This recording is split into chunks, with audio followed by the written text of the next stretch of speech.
Hi, this is Roger, thanks for dropping by. Yeah, I'm filming in the dark, in the freezing cold. This is something that I've never caught on video. It's actually the point at which the heater turns on. Oh no, I don't believe it.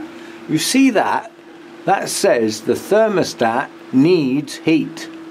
And have I turned the heater on? Have I held? So let's do it. Oh. That could be disastrous tonight. We are seriously low temperatures tonight. And what would happen if I hadn't turned that back on is the extractor fan was whiz away, calling for the heater wouldn't have worked, and it would have just got colder and colder and colder in here. So boy am I glad I came out here. Thank you, YouTube people. What did I come out here for? Something strange is happening. Apart from filming in the dark and being a dork, my subscribers are starting to increase at a rate that hasn't happened for a while. But nothing's changed. I'm still waiting for my monetization. I even sent a message to YouTube saying it's all very well saying nice pretty things about how you're going to be open and transparent and stuff like that. Well, how about putting some resources into clearing the backlog of all us poor people who are waiting patiently, as requested, to be monetized. The last update from YouTube was around the 16th of January, and it said, "We apologise for the delays and we hope to get them sorted by the end of January." It's now the end of February and nothing's been done, and not a word to say how things are going and how they expect things to progress. And it's a trifle annoying, to put it politely, but nonetheless, I've lived a long time without being monetized. It doesn't worry me how long it takes for them to get round to it. It just seems odd that they make pretty noises about how wonderful they are and how much effort they're putting into things, and given the nature of the YouTube platform, people put effort in and make videos and post them. Some of those people expect to earn a little bit of money out of it. Some of them expect to earn an awful lot. But basically the platform earns its money from the advertisers. If people didn't post videos, there would be nowhere to place those adverts and the platform would collapse. So it's us that make the videos that give the platform the opportunity for the advertisers to advertise. So perhaps a little bit of effort to help us along the way might be useful. Yes and no. What I would like is for their public statement that says how open and transparent they are to be true. Because if they were open and transparent, they would openly admit that they have a backlog, they've underestimated the task, and they are doing their best to deal with it. Any words along those lines? Absolutely not. So we're just in the dark, and I'll patiently wait as requested to do so. They still put a note on every single channel awaiting monetization that says this normally takes a week. Well, I applied in December. They said they'd fix it by the end of January. It's now the end of February. Pause for thought. Just, if you're going to say you're going to be open and transparent, then do so. If you've got a problem, let us know how you're doing. If it's a bigger task than you thought, admit it and say, although we said we would get this done by such and such a date, unfortunately it's going to take this long, sorry for any inconvenience. Just tell us rather than keep us in the dark. Last information I got was on the 16th of January. It's now the end of February. I've heard nothing. Not a light. Zilch. Zero. Nothing. Anyway, what I wanted to say was, over the last 3 or 4 weeks, my subscriptions have started going up at an increased rate. Now, I don't know why the hell this is happening, because I haven't done anything different. So I'm not quite sure where the new subscribers are coming from. It's not as a consequence of monetizing my channel, because that hasn't happened. And because that hasn't happened, YouTube itself are not promoting my channel any differently than they ever have. So I'm not quite sure where all these new people are coming from, but thank you for joining me. You are most welcome. As I said, I've always said that with my channel, I'm not actively trying to grow my channel by doing things specifically designed to achieve that goal. If people join me and they like my videos, you are most welcome. If you don't like my videos, leave. Viewing is not compulsory. I always said that. But I'm not quite sure why I've got a bit of a sudden surge in my subscribers. I mean, last time I, consciously had a look, I had about 2,500, which I was well pleased with. Over the moon with, in fact. And it slowly crept on, and I took very little notice of it until I got a comment that said, "Do you know you've hit 3,000 subscribers?" And I said to myself, well, actually, no, I didn't, because I don't take much notice of such things. But from that point, which was only a day or two ago, there's quite a few more subscribers coming in. Now, I don't quite know how they're finding my channel. However it is, I'm grateful. And I'm grateful for anybody who joins my channel. I'm just suspicious about what's going on in the background and why it's happening. Anyway, just a chat in the dark with my little strip lamp on. We don't get to see my grow room in the dark very often.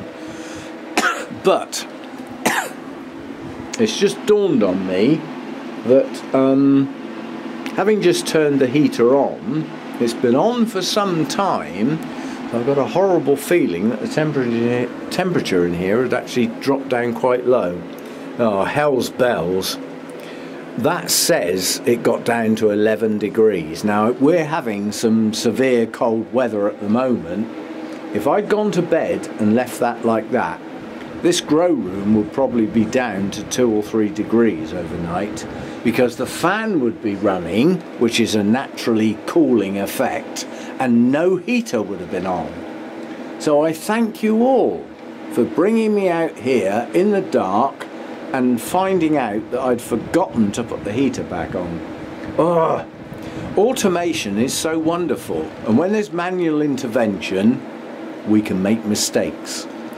Do you know what sprung to mind now was poor old Terry, T.D. Moore, who went off on a holiday, sort of late autumn, heading into winter, and forgot to set his heater.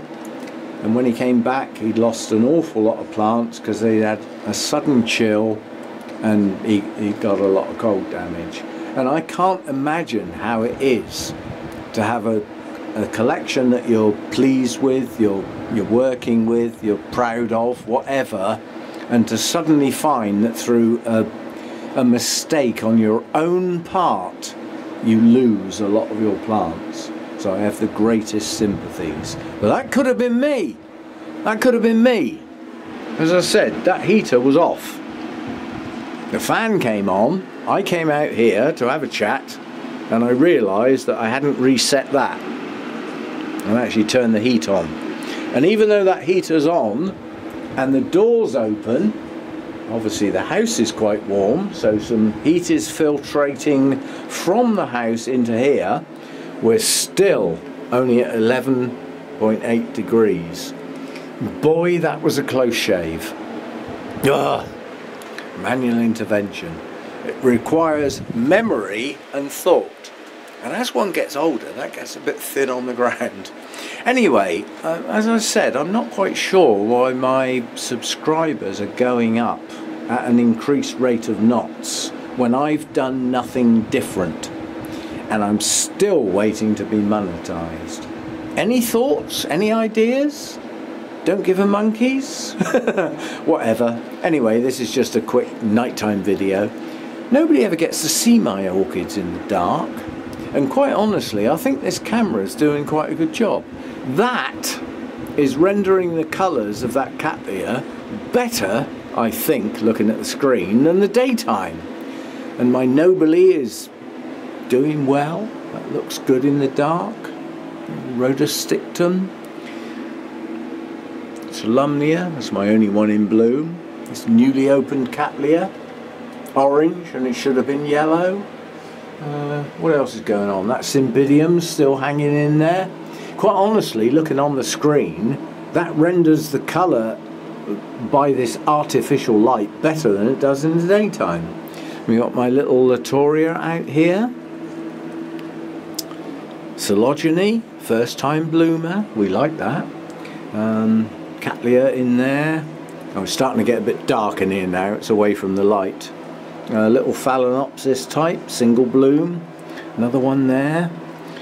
I've never looked at these in the dark. Oh, I know what should be good. Let's try it. Up here, get that Orangus out the way.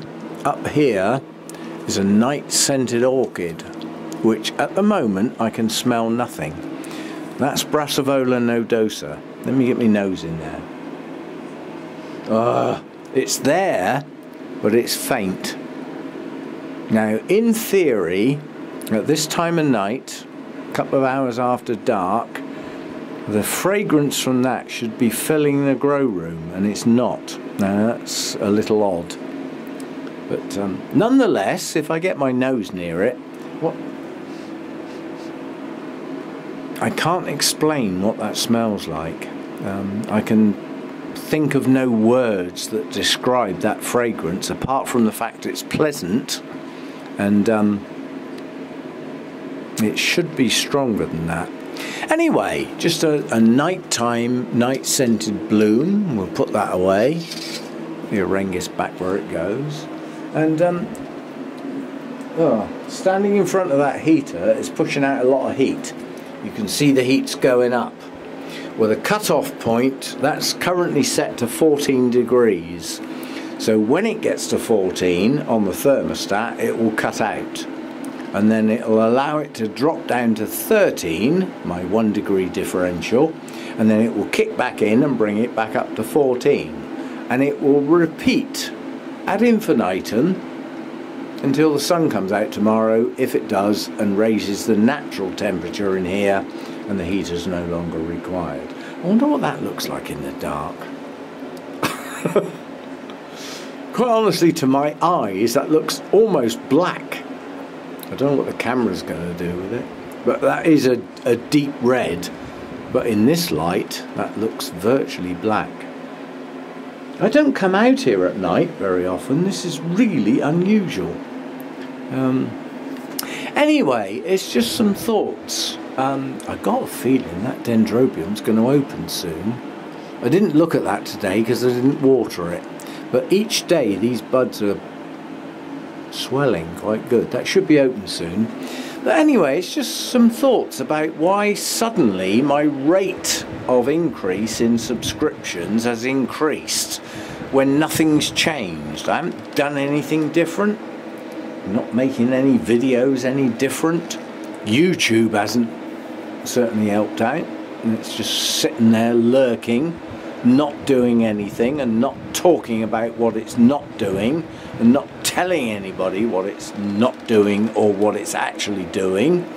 Just sitting there making lots and lots of money from all the advertisers, from those who are already monetized. And yeah, it's great if you're in that boat, but I'm not, and I'd like to get there. I really would. My energy bill is rocketing this year because of our really cold snap, and I would like a little bit of return for the effort I put in from YouTube and the advertisers. I don't want a lot, I just would like a little bit to come back in to help pay for the running costs, which is what YouTube was set up to do. It was a platform to allow all us wonderful people, our creators, who put things together and actually post the videos and put the effort in, and allow a situation for advertisers to be alongside. If we weren't there, the advertisers would have nowhere to be. But then Google came along, took over and got greedy and started changing everything, chopping and changing the rules, mucking about to make more money. It has no other purpose in life but to make money. And it makes public statements like, we are wonderful people and we'd like to consider you wonderful creators. What they mean is, we don't give a monkey's about you, all we want to do is make money. Does that annoy me? Yeah, make your own mind up. And I'll see you next time. I'm not even sure if I'm going to post this, but it's a little bit annoyed, a little bit peeved, a little bit patiently waiting, a little bit big conglomerate corporate companies making a fortune, and I'm just one of the little people who don't matter. And quite honestly, if those people at the top were honest, they don't give a monkey's about me. And yet it's people like me and all of us in the orchid community that make the videos, that give the platform the position that those advertisers can make some money from. Somewhere along the line, somebody's got to get their priorities in order, or I believe some entrepreneur is going to set up another platform alongside this one, outside of Google, outside of its control, and get back to where YouTube once was, which was a free access platform to people to post their hobbies, their family views, their, yeah, you're pushing your luck with the politics and stuff like that and the religious stuff, but nonetheless a free platform for people to post. And anything that was rubbish people wouldn't watch, and the good stuff would get watched and would get promoted. But it all seems to have changed. It's all geared up to excessive profits for the minimal effort. You can tell, can't you? That annoys me a bit. See you next time. I doubt if I'm even going to post this.